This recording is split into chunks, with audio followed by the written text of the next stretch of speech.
Welcome to ஏமா TNPSC classes. நாம் பார்த்தீங்கன்னா 2025 குரூப் 4க்காக எனக்கு இம்பார்ட்டன்ட் கொஸ்டின் வந்து பார்த்துட்டு இருக்கோம். டாப் 100 கொஸ்டின் வந்து இம்பார்ட்டன்ட் கொஸ்டின் பார்த்துட்டு இருக்கோம். ஸோ கவர்மெண்ட் கொஸ்டின்ஸ் இருக்கு இல்லையா, கவர்மெண்ட் கொஸ்டினே நம்ம ஒரு கொஸ்டின் பார்க்கலாம். சரிங்களா, இது வரைக்கும் 2 கொஸ்டின் கொடுத்துருங்க.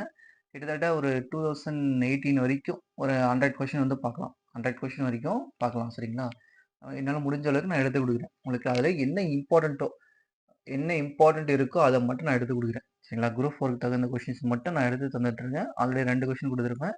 ஸோ நம்ம இது டாப் 100 வந்து பார்த்துட்டே வரலாம். இது வரைக்கும் டாப் 100 கொடுத்துட்டு இருந்தோம். இதுக்கப்புறம் டாப் 50 பார்க்கலாம். ஏன்னா இதுவும் எடுக்கணும், அதுவும் எடுக்கணும். ஸோ ரொம்ப கொஞ்சம் ரிஸ்க்காக இருக்குது.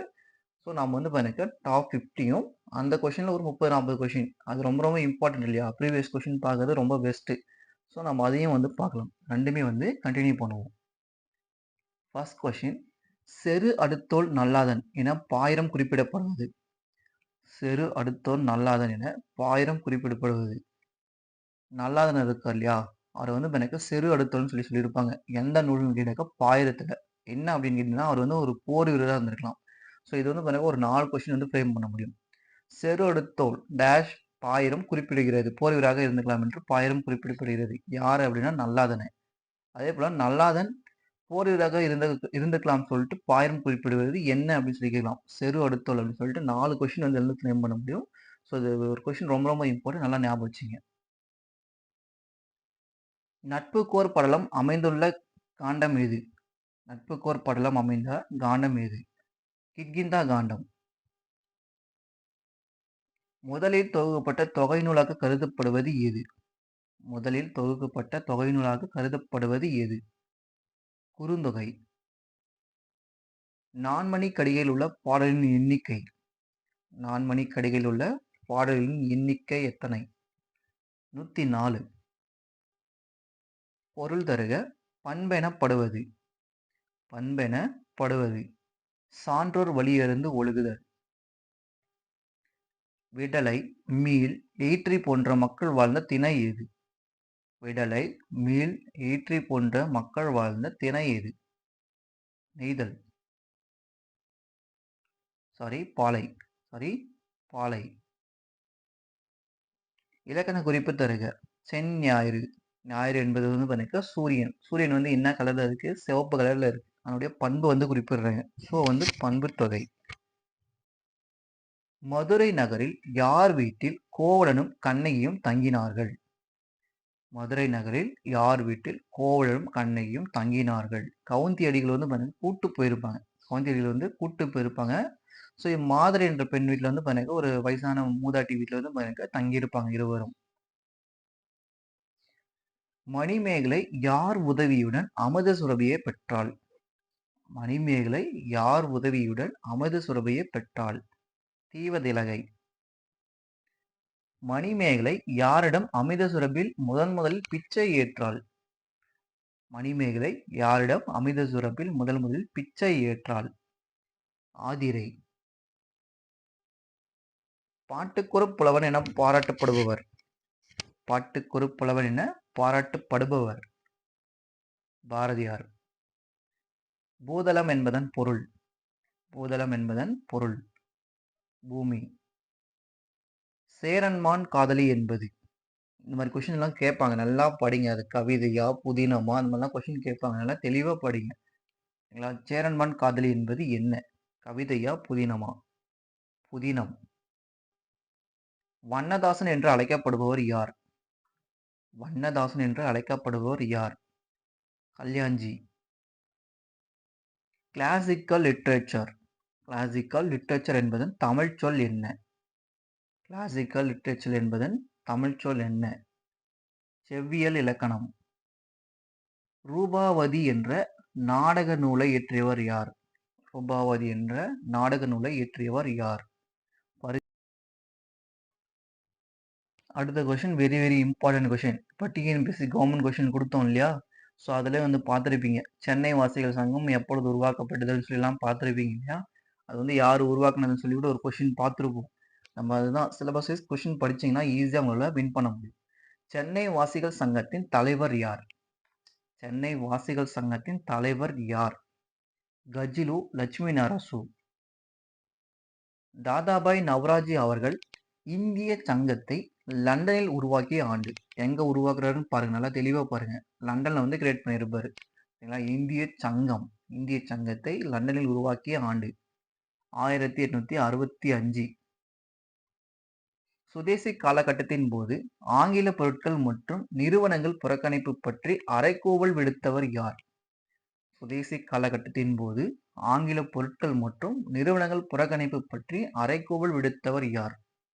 சுரேந்திரநாத் பானர்ஜி. மனிதனுக்கு செய்யப்படும் சேவையே கடவுளுக்கு செய்யப்படும் சேவை என்று கூறியவர் யார்?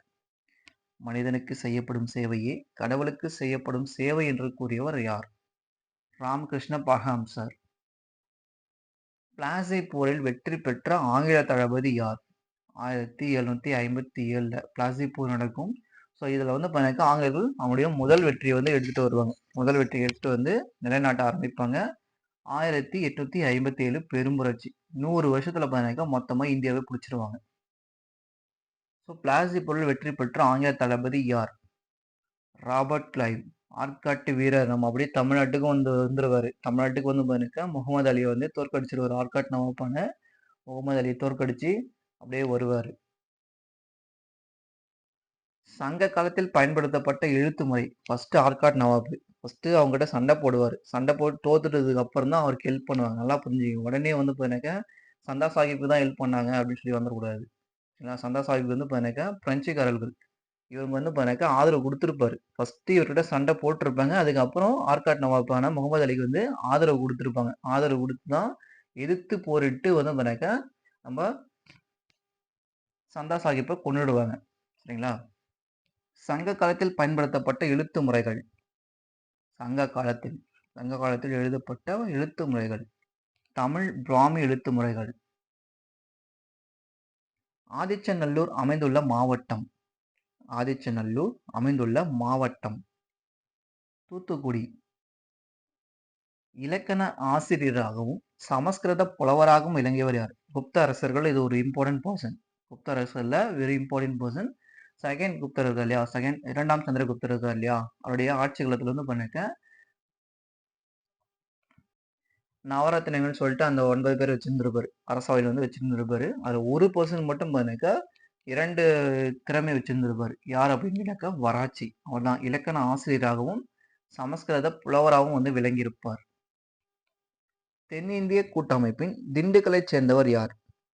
தென்னிந்திய கூட்டமைப்பின் திண்டுக்கலைச் சேர்ந்தவர் யார்? பாளையக்காரர்கள்ல திண்டுக்கல் வந்து கோபால நாயகர். பாரசீக கவிஞரான அமீர் குஸ்ருவை ஆதரித்தவர் யார்? இது ஒரு இம்பார்ட்டன்ட் கொஸ்டின். இப்போ இன்னைக்கு ஒரு கொஸ்டின் கொடுப்பேன், நாளைக்கு கவர்மெண்ட் கொஸ்டின். அதுல பாருங்க. பாரசீக கவிஞரான அமீர் குஸ்ருவை ஆதரித்தவர் யார்? அமீர் குஸ்ருவை ஆதரித்தவர் யார்? பால்பன். ஹைதராபாத்தில் உள்ள சார்மினாரை கட்டிய சுல்தான் யார்? ஹைதராபாத்தில் உள்ள சார்மினாரை கட்டிய சுல்தான் யார்? குதுப் ஷால். சிவப்பு நிற கற்களால் கட்டப்பட்ட கோட்டை எது? சிவப்பு நிற கற்களால் கட்டப்பட்ட கோட்டை எது? செங்கோட்டை. தாஜ்மஹால் வந்து பண்ணக்க வெள்ளை பளிங்கு கற்கள் வந்து கட்டியிருப்பாங்க. சிவாஜி பிறந்த இடம். சிவாஜி பிறந்த இடம் சிவநேரி கோட்டை. ராகர்கியை அகழ்வாராய்ச்சி செய்தவர் யார்? ராக்கி கார்கியை அகழ்வாராய்ச்சி செய்தவர் யார்? அமரேந்திரநாத். டிரான்ஸ் இமயமலை என்று அழைக்கப்படுவது. டிரான்ஸ் இமயமலை என்று அழைக்கப்படுவது மேற்கு இமயமலை. சிம்பிபால் உயிர்கோள காப்பகம் அமைந்துள்ள இடம். சிம்பிபால் உயிர்கோள காப்பகம் அமைந்துள்ள இடம் ஒடிஷா. பசால்ட் பாறைகளால் உருவான மண். பசால்ட் பாறைகளால் உருவான மண் எது? கரிசல் மண். இந்தியாவில் அதிக மாங்கனீசு படிவுகள் உள்ள இடம். இந்தியாவில் அதிக மாங்கனீசு படிவுகள் உள்ள இடம் இது ஒடிஷா. அதனுடைய தலைமையிடம் வந்து பண்ணாக்கா நாக்பூர். நல்லா புரிஞ்சுங்க. சரிங்களா? மாங்கனீசு படிவுகளின் உள்ள தலைமையிடம் எதுன்னு கேட்டதான் நாக்பூர். படிவுகள் அதிகமா உள்ள இடம் எதுன்னு கேட்டா ஒடிஷா. இந்தியாவின் முதலில் மக்கள் தொகை எடுக்கப்பட்ட ஆண்டு. இந்தியாவில் முதலில் மக்கள் தொகை எடுக்கப்பட்ட ஆண்டு 1872. யார் எடுத்தாருன்னு சொல்லிட்டு கமெண்ட் பண்ணுங்க. இந்தியாவின் 3வது பெரிய நீண்ட கடற்கரை உள்ள இடம் எது? இந்தியாவின் 3வது பெரிய நீண்ட கடற்கரை உள்ள இடம் நம்ம தமிழ்நாடு, சென்னை. உங்களுக்கு கொஸ்டின்ஸ் இதெல்லாம் பார்த்தீங்கன்னாக்கா, ஜிகே எல்லாமே கவர் ஆகும். தமிழும் வந்து எல்லாமே கவர் ஆகும். சிலபஸ் வைஸ் தான் வந்து எடுத்துருப்பேன். சிலபஸ் வைஸ் தான் பார்த்தீங்கன்னாக்கா எடுத்துருப்பேன். ஸோ எல்லாமே நாம 100 கொஸ்டின் வந்து ரொம்ப ரொம்ப இம்பார்ட்டன்ட். சரிங்களா? சயின்ஸ் முதற்கொண்டு எல்லாமே எடுத்துருப்பேன். இஸ்ரோ உருவாக்கப்பட்ட ஆண்டு. இஸ்ரோ உருவாக்கப்பட்ட ஆண்டு 1969. நம்ம தமிழ்நாடுன்னு பேர் மாற்றப்பட்ட வருடமும் இதே தான். நம்ம இஸ்ரோ உருவாக்குறதே பார்த்தீங்கன்னாக்கா 1969. அதே சமயம் பார்த்தீங்கன்னாக்கா அமெரிக்கா அப்போலா 8 அண்ட் 11 இருக்கு இல்லையா? ஸோ அவங்க வந்து செலுத்திய ஆண்டும் பார்த்தீங்கன்னாக்கா 1969. அவங்க நிலாவிலே கால் வச்சுட்டாங்க அப்போலோ 11 மூலியமா. நிலாவில் கால் வச்ச ஆண்டு பார்த்தீங்கன்னாக்கா 1969. நம்ம அப்பதான் வந்து இஸ்ரோவை வந்து கிரியேட் பண்றோம். வான்வழி மற்றும் கடல் வழி தூரங்களை அளவிட பயன்படுவது. வான் மற்றும் கடல் வழி தூரங்களை அளவிட பயன்படுவது பார்த்தீங்கன்னாக்கா நாட்டிக்கல் மைல். அதே நாட் அப்படின்னு கேட்டாக்க கீழே இருக்கு கொஷின். கீழே இருக்கு அதுல வந்து பார்த்துப்பீங்க. சோடியம் என்ற தனிமத்தின் லத்தீன் பெயர் என்ன? சோடியம் என்ற தனிமத்தின் லத்தீன் பெயர் என்ன பெயர்னு கேட்பாங்க. நல்லா ஞாபகம் லத்தீன் பெயர். சரிங்களா? சோடியம் அப்படின்னு கேட்டா நம்ம எண்ணெயை தான் போடுறோம். ஏன் எண்ணெய்னு போடுறோம் சோடியம் அப்படின்னு கேட்டா? சோடியம் எஸ்ஓ தானே. லத்தீனுடைய பேர் வந்து பார்த்தீங்கன்னா நேட்ரியம். அதுதான் ஃபர்ஸ்ட் வார்த்தையா கொடுக்கிறோம். நம்ம நேட்ரியம் சொல்லிட்டு ஃபர்ஸ்ட் வார்த்தையை வந்து கொடுக்குறோம். உயிர் உள்ளவைகளை முதலில் வகைப்படுத்தியவர் யார்? உயிர் உள்ளவைகளை முதலில் வகைப்படுத்தியவர் யார்? Carolus Linnaeus. மீனின் சுவாச உறுப்பு. மீனின் சுவாச உறுப்பு செவுள்கள். ஐந்தாண்டு திட்டம் எங்கிருந்து பெறப்பட்டது?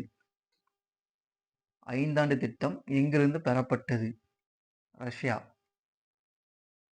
பாலின விகிதத்தில் தமிழ்நாடு எத்தனையாவது இடத்தில் உள்ளது? பாலின விகிதத்தில் தமிழ்நாடு எத்தனையாவது இடத்தில் உள்ளது? 3வது இடத்தில். சிவசக்தி திட்டம் ஆரம்பிக்கப்பட்ட ஆண்டு. சிவசக்தி திட்டம் உருவாக்கப்பட்ட ஆண்டு 1988.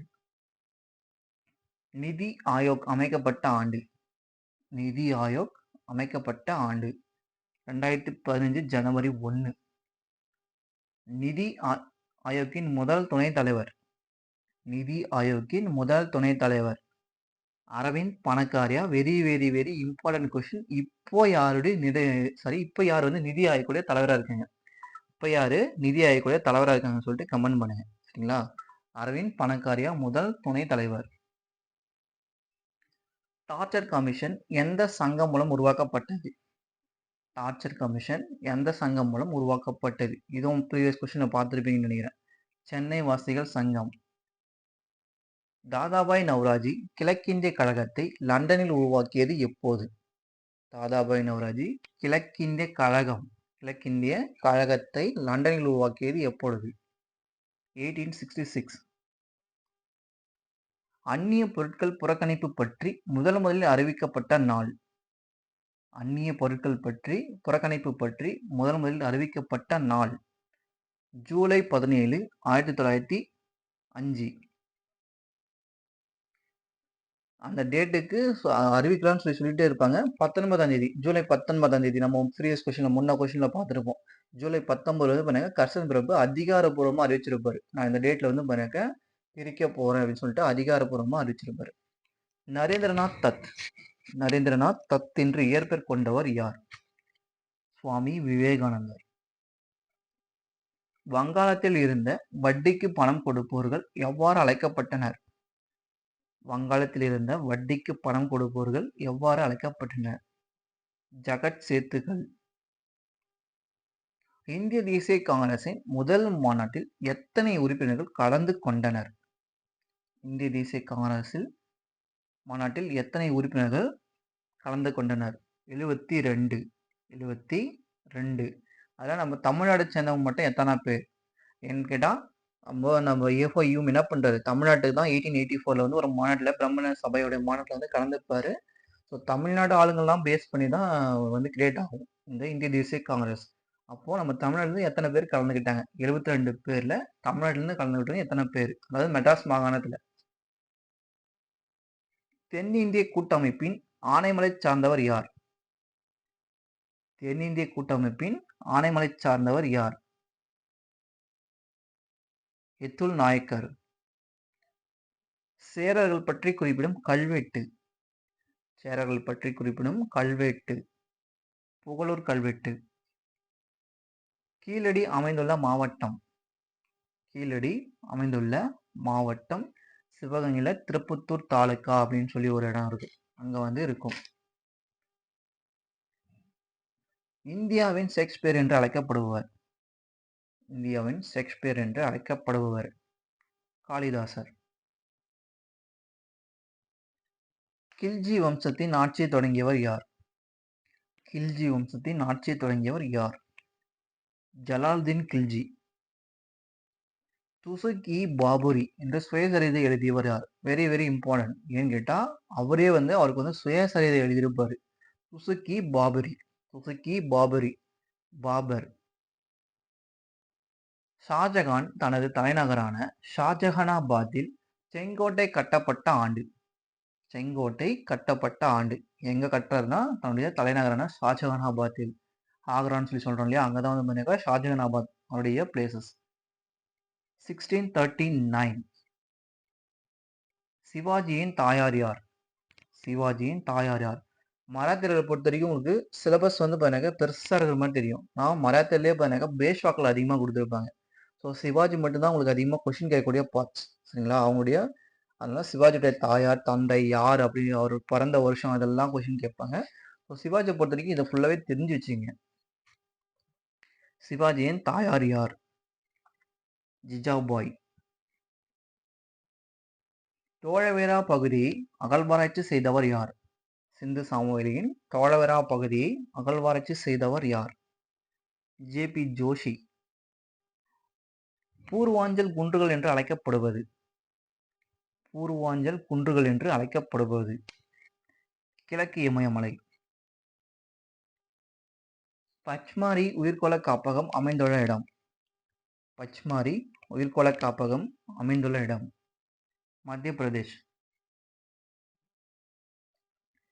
புகையிலை, பருத்தி, கரும்பு, திணை வகைகள் போன்றவை எந்த மண்ணில் வளரும்?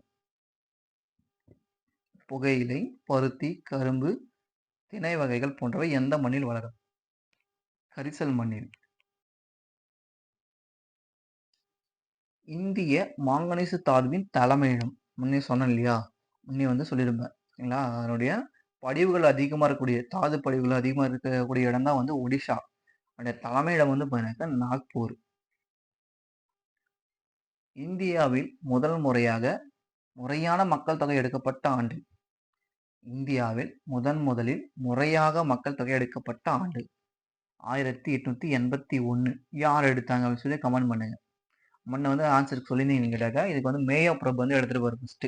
1872 மேயோ பிரபு தான் வந்து பண்ணாக்க எடுத்திருப்பாரு. முறையான மக்கள் தொகை எடுத்தவர் யார் அப்படின்னு சொல்லிட்டு கமெண்ட் பண்ணுங்க. 1881 வந்து வேற பர்சன் வந்து எடுத்திருப்பாரு. இஸ்ரோவின் லோகோ ஏற்றுக்கொள்ளப்பட்ட ஆண்டு. இஸ்ரோவுடைய லோகோ ஏற்றுக்கொள்ளப்பட்ட ஆண்டு 2002. உருவாக்கினது 1969. அதனுடைய லோகோ வந்து ஏற்றுக்கிட்டது 2002 தான் எடுத்துருக்காங்க. ஒரு நாட்டிக்கல் மைல் என்பது. ஒரு நாட்டிக்கல் மைல் என்பது என்ன? 1.852 கிலோமீட்டர். ஒரு நாட்டிக்கல் மைல். நாட்னா என்னன்னு சொல்லி சொன்னோம் இல்லையா, அது வந்து பார்த்தீங்கன்னா ஸ்பீடை கண்ட்ரோல் பண்றது. ஸ்பீடை வந்து அளக்கிறது தான் பார்த்தீங்கன்னா நாட் யூஸ் பண்ணுவாங்க. இது நாட்டிக்கல் மைல் அப்படின்னா அதனுடைய கடந்த தொலைவு எவ்வளோன்னு சொல்லி கணக்கிடுறது தான் வந்து பார்த்தீங்கன்னா நாட்டிக்கல் மைல். அதோடைய வேகம் எவ்வளோன்னு கணக்கிடுறது தான் பார்த்தீங்கன்னா நாட். பாதரசத்தின் லத்தீன் பெயர். பாதரசத்துக்கு இன்னொரு பேர் வந்து மெர்க்குரி. அதனுடைய லத்தீன் பெயர். மெர்க்குரினா எம்இ போட வேண்டியதானே, நம்ம என்ன போடுறோம்? ஹெச்இன்னு போடுவோம். ஹைட்ரோஜியம். டேஷ் பூஞ்சை குழந்தையிடம் ஒவ்வாமையை ஏற்படுத்துகிறது. டேஷ் பூஞ்சை குழந்தையிடம் ஒவ்வாமையை ஏற்படுத்துகிறது. அஸ்பர்ஜில்லஸ். அஸ்பர்ஜில்லஸ் வந்து பார்த்தீங்கன்னா ஒவ்வாமை ஏற்படுத்தும் பூஞ்சை. அதே கிளேட்டஸ்போரியம் என்ற பூஞ்சை வந்து பார்த்தீங்கன்னாக்கா அந்த ஒவ்வாமையிலிருந்து பாதுகாக்குது. பூஞ்சையே திருப்பி வந்து பார்த்தீங்கன்னா பாதுகாக்கும். அதான் முள்ளால் எடுக்கின்ற கதை மாதிரி இது வந்து பார்த்தீங்கன்னாக்கா பூஞ்சை வந்து கிரியேட் பண்ணும் நோயை ஒவ்வாமையை அதே இன்னொரு பூஞ்சை வந்து பார்த்தீங்கன்னா கிரியேட் பண்ணும். அஸ்பர்ஜிலஸ் ஒவ்வாமையை ஏற்படுத்தும். கிளாடஸ்போரியம் பூஞ்சை வந்து பார்த்தீங்கன்னாக்கா அதை வந்து தடுக்கும். அமீபா எதன் மூலம் இடப்பெயர்ச்சி செய்கிறது? அமீபா எதன் மூலம் இடப்பெயர்ச்சி செய்கிறது? போலிக்கால்கள். வேளாண் வளர்ச்சி என்பது எந்த 5 ஆண்டு திட்டத்தை சார்ந்தது? வேளாண் வளர்ச்சி என்பது எந்த 5 ஆண்டு திட்டத்தை சார்ந்தது? முதல் 5 ஆண்டு திட்டம். இந்திய மக்கள் தொகையில் தமிழ்நாடு எத்தனை சதவீதம் கொண்டுள்ளது? இந்திய மக்கள் தொகையில் தமிழ்நாடு எத்தனை சதவீதம் கொண்டுள்ளது? 6%. நரேந்திர சிம்மர் என்று அழைக்கப்படுவோர் யார்? நரேந்திர சிம்மர் என்று அழைக்கப்படுவோர் யார்? 2ஆம் சந்திரகுப்தர். அலாவுதீன் கில்ஜி ஜலாவுதீன் கில்ஜியை வஞ்சகமாக கொன்ற ஆண்டு? அலாவுதீன் கில்ஜி ஜலாவுதீனை வஞ்சகமாக கொன்ற ஆண்டு 1896. தேசிய ஊரக உடல்நல திட்டம் ஆரம்பிக்கப்பட்ட ஆண்டு? தேசிய ஊரக உடல்நல திட்டம் ஆரம்பிக்கப்பட்ட ஆண்டு 2005 ஏப்ரல் 12. திரிகடுகத்தில் எத்தனை பாடல்கள் கொண்டுள்ளது? திரிகடுகம் எத்தனை பாடல்களை கொண்டுள்ளது? திரிகடுகம் 100. பொருள் தருக. உண்ணேல் என்பதன் பொருள். உண்ணேல் என்பதன் பொருள் என்ன? எண்ணாதே. நான்மணிக்கடிகையின் ஆசிரியர். நான்மணிக்கடிகையின் ஆசிரியர் விளம்பி நாகனார். யார் அறிவார் நல்லால் பிறக்கும் குடி என்ற வரிகள் இடம்பெற்றுள்ள நூல்? யார் அறிவார் நல்லால் பிறக்கும் குடி என்ற வரிகள் இடம்பெற்றுள்ள நூல் இது? நான்மணிக்கடிகை. பதிற்று பத்தின் 2வது பத்தின் ஆசிரியர் யார்? பதிற்று பத்தின் 2வது பத்தின் ஆசிரியர் யார்? குமட்டூர் கண்ணனார். பதிற்று பத்து சேர அரசியலை குறிப்பிடுவது ஃபர்ஸ்ட்டுக்கும் லாஸ்ட்டும் கிடையாது நம்மளுக்கு. சரிங்களா? நடுவில் இருக்கிற 8 மட்டும் கிடைச்சிருக்கும். ஸோ அதனுடைய ஆசிரியர் வந்து கொடுத்துருப்பாங்க. 2வது பத்தின் ஆசிரியர் குமட்டூர் கண்ணனார். எயினர், எயிற்றியர், மறவர், மரத்தையர் போன்றவர்கள் எந்த திணைக்குரிய மக்கள் ஆவார்? பாலை. இலக்கண குறிப்பு தருக. பெருங்கலம். களம்னா கப்பல். அது வந்து பெருசா இருக்குன்னு சொல்லி சொல்றாங்க இல்லையா? பண்பு தொகை. முல்லைப்பாட்டு ஒரு டேஷ் சேர்ந்தவை. இந்த மாதிரி கொஸ்டின்ஸ் கூட கேட்கலாம். இந்த மாதிரி கொஸ்டின் கூட உங்களுக்கு வந்து கேட்கலாம். முல்லைப்பாட்டு ஒரு டேஷ் சேர்ந்தவை. 8 தொகையா 10 பாட்டா? அதிலே இருக்கு முல்லைப்பாட்டு 10 பாட்டு. மாதவி காணல் வரி பாடிய நிகழ்ச்சி. மாதவி காணல் வரி பாடிய நிகழ்ச்சி. இதில் தான் என்ன பண்ணுவார்னா கோலன் வந்து இந்த காணல் வரி பாட்டை வந்து தப்பா புரிஞ்சுப்பாரு. தன்னை தான் வந்து இழிவா நினைக்கிறா அப்படின்னு சொல்லிட்டு என்ன பண்ணுவார்னா திருப்பி போயிட்டு கனகி கூட சேர்ந்துருவாரு. இந்திர விழா. யார் அறிவுரையின்படி மணிமேகலை ஆதிரையிடம் பிச்சை ஏற்றாள்? ஃபர்ஸ்ட் அந்த அபதஸ்வரபுல வந்து பண்ணாக்க ஆதிரைகளை தான் போய் பிச்சை ஏற்கிறாங்க. அதை வந்து பண்ணாக்க யார் அறிவுரையின்படி? அரவண அடிகள். சூரியோதயம் என்ற இதழின் ஆசிரியர். சூரியோதயம் என்ற இதழின் ஆசிரியர் யார்? பாரதியார். பார் என்பதன் பொருள். பார் என்பதன் பொருள் உலகம். பகுத்தறிவு கவிஞர் என்று அழைக்கப்படுவர் யார்? பகுத்தறிவு கவிஞர் என்று அழைக்கப்படுவர் யார்? உடுமலை நாராயண கவி. புலரி என்று அழைக்கப்படுபவர். புலரி என்று அழைக்கப்படுபவர் யார்? வண்ணதாசன். நானோ டெக்னாலஜி என்பதன் தமிழ் சொல். நானோ டெக்னாலஜி என்பதன் தமிழ் சொல் மீநுண் தொழில்நுட்பம். கலாவதி என்ற நாடக நூலின் ஆசிரியர். கலாவதி என்ற நாடக நூலின் ஆசிரியர் பரிதிமார் கலைஞர். உள்ளொளி என்ற உரைநடை நூலின் ஆசிரியர் யார்? உள்ளொளி என்ற உரைநடை நூலின் ஆசிரியர் யார்? திருவி கா. முத்துலட்சுமிக்கு தேவதாசி ஒழிப்பு முறைக்கு ஆணிவேராக இருந்தவர் யார்? முத்துலட்சுமியின் தேவதாசி ஒழிப்பு முறைக்கு ஆணிவேராக இருந்தவர் யார்? மூவலூர் ராமாமிர்தம் அம்மையார். ஒளிமரபு காண்க. கோழி. கோழி வந்து பார்த்தீங்கன்னாக்கா கொக்கரிக்கும். சேவல் வந்து பார்த்தீங்கன்னாக்கா கூவும். சேவல் தான் வந்து கூவும். கோழி வந்து கொக்கரிக்கும். கோழி கொக்கரிக்கும். வினைமரபு காண்க. வினைமரபு காண்க. சோறு. சோறு வந்து பார்த்தீங்கன்னாக்கா உண். சோறுன்றது தான் தமிழ் பெயரே. நான் வந்து பார்த்தீங்கன்னா சாதம், சாதம் நான் சாதம் சாப்பிட்டேன்றீங்க. அந்த சாதம் வந்து பார்த்தீங்கன்னாக்கா வடமொழி சொல். சோறு என்பதுதான் தமிழ் சொல். எங்க கேட்டாலும் சோறு சாப்பிட்டேன்னு சொல்லி சொல்லுங்க. ஒண்ணும் பிரச்சனையே கிடையாது. சோறு தான் தமிழ் பெயர். சோறு உண். அதே முறுக்கு வந்து தின். முறுக்குன்னா தின்னு. சோறுனா உண்ணு. ஓகேங்க. 100 கொஸ்டின் முடிஞ்சது. தேங்க் யூ ஃபார் வாட்சிங். உங்களுக்கு பிடிச்சிருந்தா அப்படியே லைக் அண்ட் கமெண்ட் பண்ணிட்டு போங்க. நம்ம அடுத்தடுத்த கொஸ்டின் பார்த்துட்டு வந்துட்டே இருக்கலாம். ஓகேவா? தேங்க் யூ ஃபார் வாட்சிங். Thank you.